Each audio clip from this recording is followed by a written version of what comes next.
So you ready? Yeah. First episode. Okay. I was in foster care for about 14 years. I was in a foster care system for 6 years. I was in foster care since I was 4 years old. From age 6 until 18. I was in foster care for 7 years. For 11 years since the age of 9.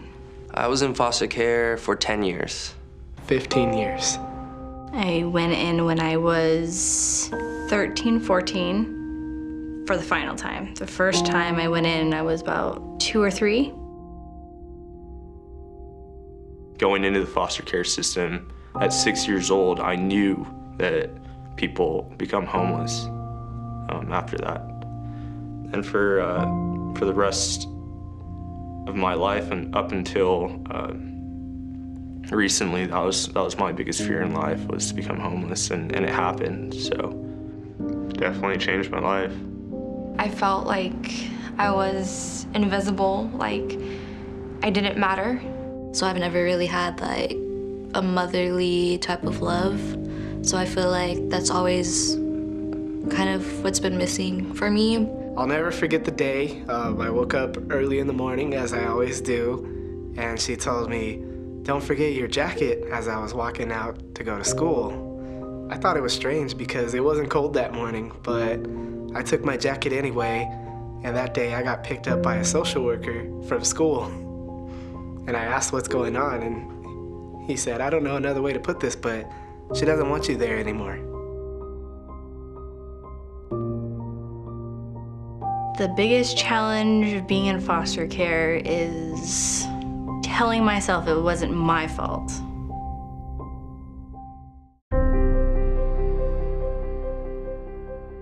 I was homeless at one point. I had no guarantee I was even gonna eat. I was cold. I had nobody there to help me out. For me, simple things that most people understand, I did not. Like how to find a job or how to talk to people at a professional level. Well, the space I was in when I was on the street and I was homeless, I didn't have nowhere to go. It's raining outside, winter time, it's cold. I gotta think about my next meal, what I'm gonna eat, where am I gonna be at, and I was scared. I didn't want to tell anybody about my situation. No one really like sat me down and told me like, you gotta pay your phone bill, and if you get an apartment, you have to make sure you stay on top of it because there's this thing called credit that follows you around everywhere, and it dictates whether you can get a house later in the future. And I didn't want to become some loser. I didn't want to do drugs. I didn't want to, do any of that. So it was definitely hard.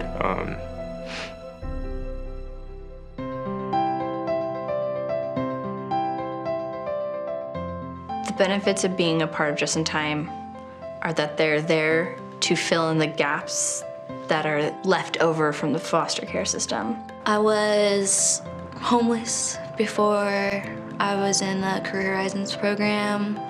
I was sleeping in my car, working 2 jobs, taking showers at my friend's house. Once I started Career Horizons, my life started changing. I met a mentor, got housing. I went to school, I started going back to school. What's really unique about Just in Time and helps to fill the biggest gap for our participants are the connections to hundreds of community volunteers, advisors, coaches, and basically family members who help them believe in themselves. Our belief is that the trauma of profound disconnection from families, communities, and lasting relationships have been the fundamental obstacles for young people who have spent time in foster care. Just in Time has kind of filled that void in a sense of having like somebody there and structuring things for you and telling you this is your potential, this is where you can be, this is what you can do, these are your strengths, these are your weaknesses. In the past year, Just in Time served over 600 transitioning foster youth between the ages of 18 to 26.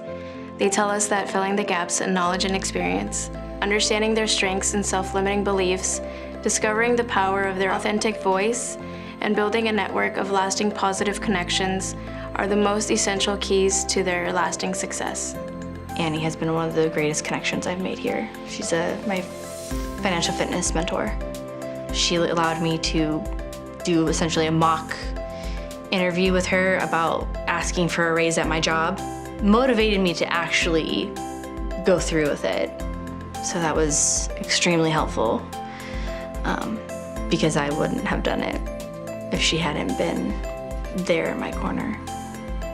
Our goal is not just to offer tangible resources to overcome a current situation, but also to provide a consistent support that helps the young adults to become confident, capable, and connected. Our method of combining resources and relationships helps create a lasting impact of stable housing, essential education and training, reliable transportation, financial security, connections to a caring community, and a deep sense of well-being. And the best part, it wasn't the money, the checks, the computer. It was seeing people that I used to live with, some of my foster brothers, and meeting new people. I felt like I got to connect and have my own community. It's crazy to think about all the things that I went through and where I am now. I made a lot of friends, I feel like, in Career Horizons. And I have a mentor, her name is Sherry, and she helped me get a job as a dental assistant. I have a support group now, like I never had one before, and I got to keep Sherry as a friend. Having so many of the staff be former foster youth makes an incredible difference with the participants. This is really special, what they have done for me. The services and the opportunities that were given to me, I'm so grateful for those. And I definitely, for every investment into me, I want to return, tenfold. So I had a direction with no purpose before Just in Time. It gave me a reason to do what I'm doing and a why behind it. I feel like Just in Time, I have a voice and, people hear me. You really never know who you're gonna meet, like friendships and the bonds you make with people. I don't know, I just feel like I can take that with me everywhere I go. I'm actually not lost anymore, and I don't have to be afraid. Hey, it costs to be the boss. Okay, thank you. Sorry.